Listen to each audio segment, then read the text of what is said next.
Cok peng kredit untuk setor DP haji untuk keluar porsi kiban hukum abi.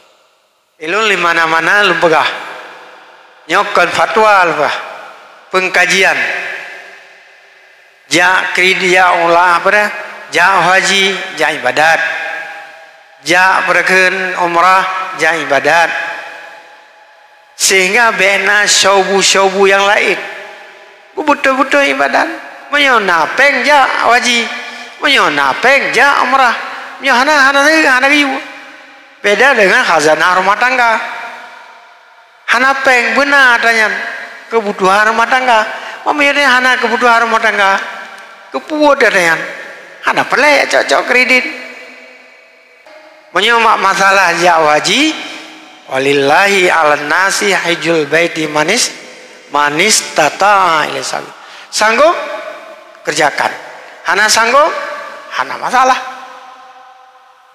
Kata jak pegat kredit umrah. Lon tanya mbak yang membayar yang agen.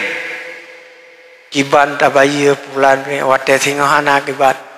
Rupanya mbak punkan kana adanya persyaratan. Nah, jadi menyonata yang balun tetap hanjir.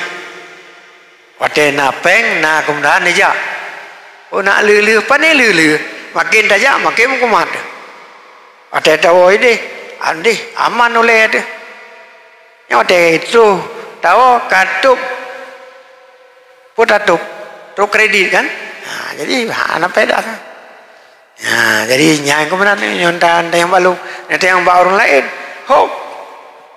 Itu menurut pengkajian yang pengkajian bersama dengan urunya. Ya, para ulama-ulama muda menang kira-kira.